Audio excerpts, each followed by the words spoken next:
Hello दोस्तों, मैं हूं प्रोफेसर सागर और मैं आपका स्वागत करता हूं मेरे यूट्यूब चैनल पे बायो जर्नी विद प्रोफेसर सागर।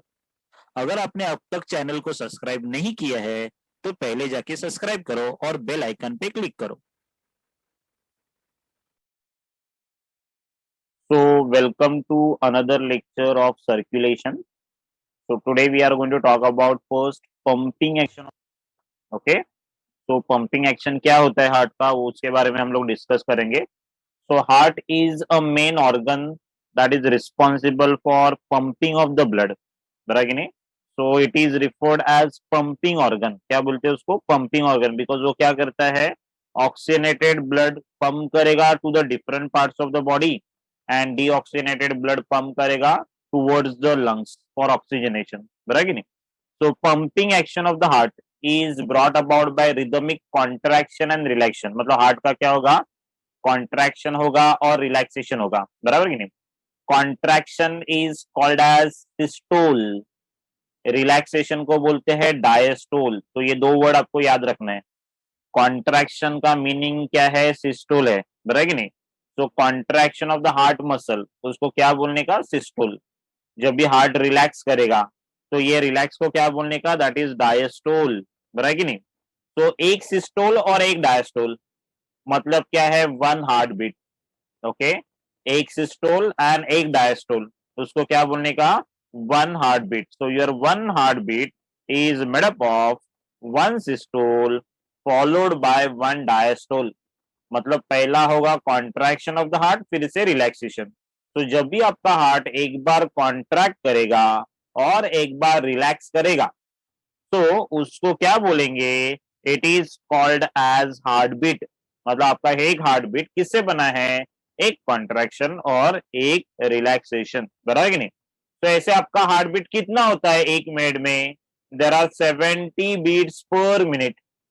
एक बीट मतलब एक कॉन्ट्रैक्शन एंड एक रिलैक्सेशन. बराबर कि नहीं? तो आपका हार्ट कितना टाइम बीट होगा? आपका हार्ट बीट होगा 72 टाइम्स पर मिनट. मतलब एक मिनट में आपका हार्ट 72 टाइम्स कॉन्ट्रैक्ट करेगा और रिलैक्स करेगा मतलब 72 बीट्स फॉर्म करेगा.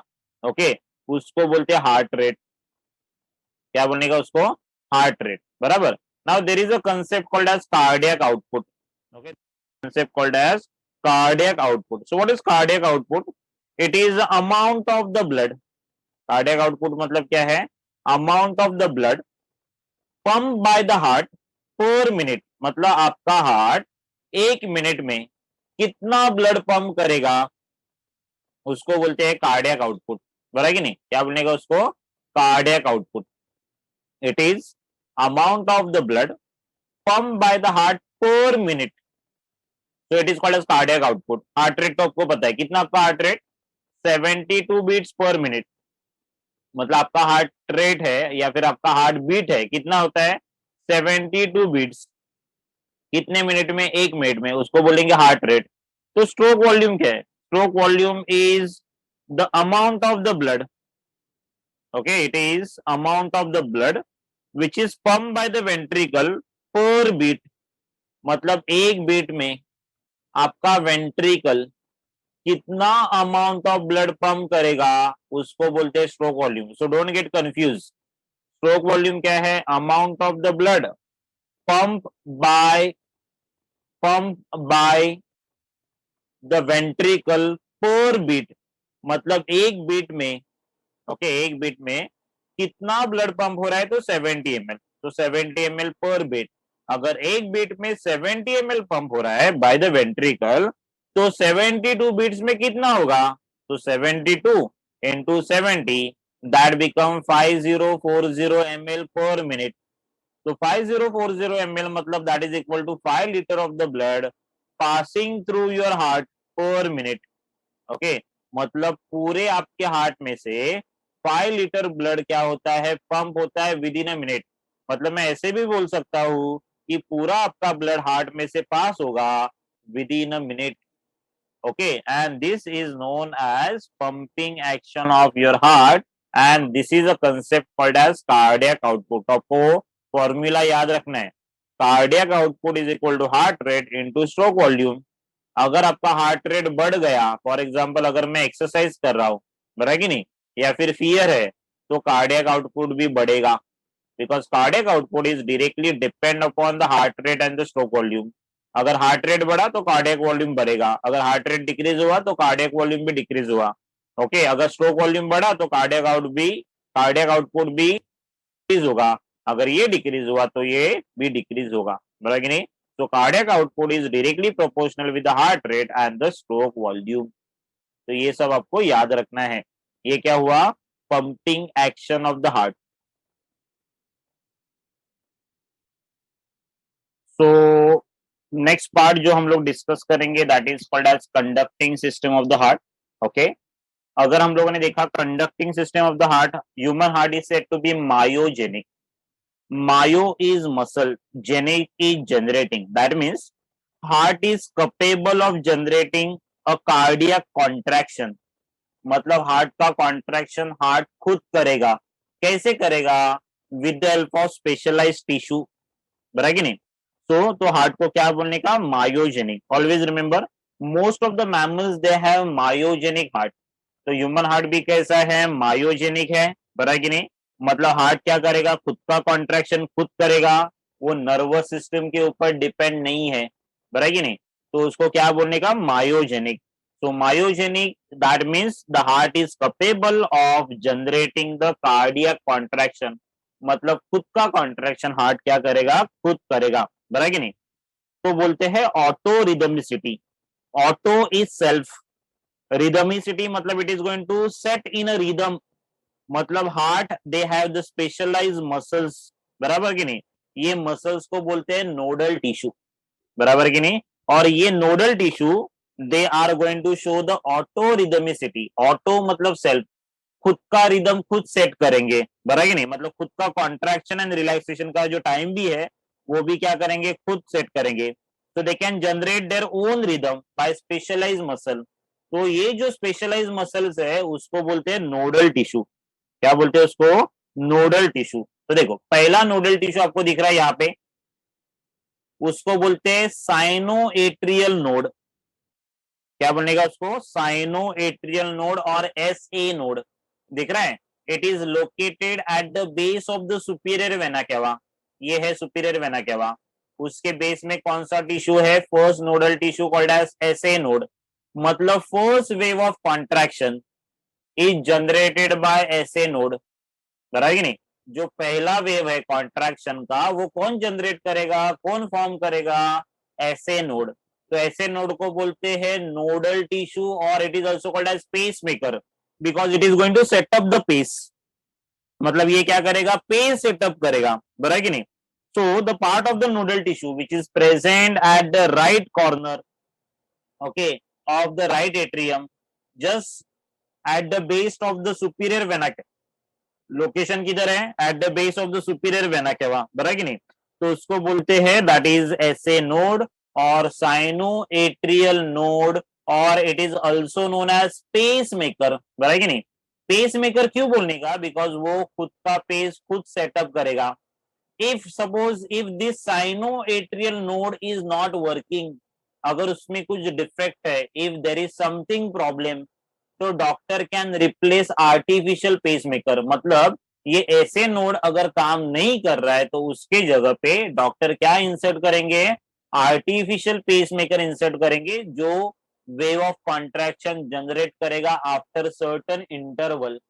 ओके, जो क्या करेगा, वेव ऑफ कॉन्ट्रैक्शन जनरेट करेगा, बराबर कि नहीं। तो उसको बोलते हैं दैट इज एसए नोड और pacemaker. Another nodal tissue यहाँ पे देखो, ये दूसरा नोडल टिश्यू है। मतलब पहला वेव ऑफ कॉन्ट्रैक्शन कौन जनरेट करेगा, एसए नोड, साइनोएट्रियल नोड। अभी ये वेव ऑफ कॉन्ट्रैक्शन मतलब ये मैसेज किसके पास जाएगा, एट्रियोवेंट्रिकुलर नोड। दिख रहा है ये एट्रियोवेंट्रिकुलर नोड, बराबर। ये दूसरा नोडल टिश्यू है, बराबर कि नहीं। तो ये क्या करेगा, it is going to control breathing rate of the heart, बराबर कि नहीं। तो ये जो नोडल टिश्यू है उसको बोलते हैं AV node, atrioventricular node, which is present near the base of interatrial septum. Interatrial septum के बेस में प्रेजेंट है, नियर द कोरोनरी साइनस के पास प्रेजेंट है, बराबर। ये क्या करेगा, पेस सेट करेगा, ये पेस फॉर्म करेगा, इसको बोलते हैं पेस मेकर। तो एट्रियोवेंट्रिकुलर नोड को बोलेंगे पेस सेटर, पेस को सेट करने वाला, बराबर कि नहीं।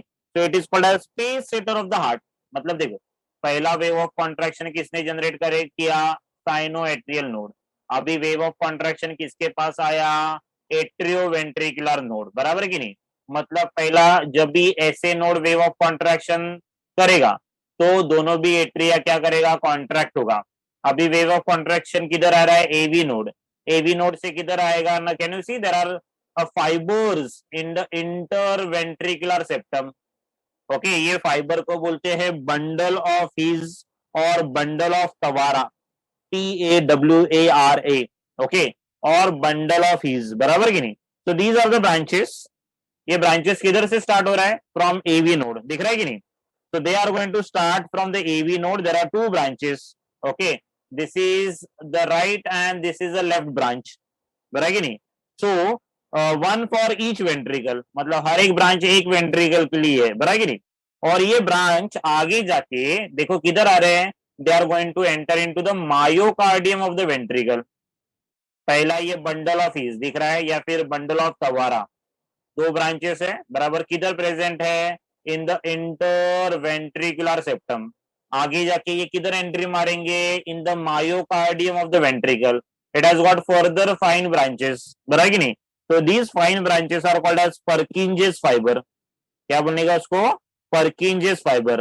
तो bundle of His and Purkinje's fibre, दिख रहा है ये bundle of His and Purkinje's fibre, बराबर कि नहीं। ये स्प्रेड करेंगे impulse toward the ventricle. Impulse मतलब मैसेज किधर लेके आएंगे, वेंट्रिकल की तरफ लेके आएंगे। एंड दोनों भी वेंट्रिकल साइमल्टेनियसली क्या करेंगे, कॉन्ट्रैक्ट करेंगे। Okay, conducting system. तो कंडक्टिंग सिस्टम में आपको पहला ही क्या याद रखना है, व्हाट इज मायोजेनिक हार्ट। तो heart is myogenic because heart can generate the wave of contraction by its own, by specialized tissue, बराबर कि नहीं। तो उसको बोलते हैं मायोजेनिक, टिश्यू को बोलते हैं नोडल टिश्यू। पहला नोडल टिश्यू क्या है, साइनोएट्रियल नोड। तो first wave of contraction is generated bye ऐसे node, it is located at the base of the superior vena cava. Now whenever that wave of contraction is generated, both the atria are going to contract simultaneously. दोनों भी atria simultaneously क्या होगा, contract होगा। Now this wave of contraction from SA node it goes to the AV node. AV node क्या है, atrioventricular node, उसको बोलते हैं पेस सेटर। एसए नोड को बोलेंगे पेस मेकर, बराबर कि नहीं। सो एट्रियोवेंट्रिकुलर नोड क्या करेगा, that wave of contraction will be pass to the next, that is called as atrioventricular bundle और बंडल ऑफ हीज और bundle of Tawara. Okay, it is one and the same. It has got two branches, right and left, for each ventricle, बराबर कि नहीं। And these further branches are going to form Purkinje's fiber, which is going to located in the myocardium of ventricle. Myocardium, you know, middle layer, बराबर कि नहीं। तो उसके वजह से क्या होगा, contraction of ventricle होगा simultaneously। मतलब ये impulse किधर से किधर आएगा, AV node to bundle of his और atrioventricular bundle and then Purkinje's fibre. So जैसे मैसेज आएगा from bundle of His and Purkinje's fibre, दोनों भी वेंट्रिकल साइमल्टेनियसली कॉन्ट्रैक्ट करेंगे। Okay, so this is all about conducting system of the heart. Okay, तो ये point देखो ऐसे याद रखना है आपको। तो पहला है कंडक्टिंग टिश्यू, साइनोएट्रियल नोड और एसए नोड, बराबर कि नहीं। किधर लोकेटेड है, near the opening of the superior vena cava, बराबर। It will cause contraction of atria, atrioventricular node, उसको क्या बोलते हैं, pace setter. Okay, you can write down, this is called as pace setter, this is called as pacemaker. SA node is pacemaker, AV node is pace setter, bundle of His and Purkinje's fibre, it should be PU. Okay, Purkinje's fibre का spelling आपको थोड़ा rectify करना है, it is PU, बराबर कि नहीं। तो देखो एट्रियोवेंट्रिकुलर नोड किधर है, in the wall of the right atrium near the opening of coronary sinus. Bundle of His किधर है, इन इंटरवेंट्रिकुलर सेप्टम। किंजेस फाइबर किधर है, penetrate into the myocardium of ventricle. तो ये आपको टेबल याद रखना है, किसके लिए, conducting system of the heart के लिए। ओके,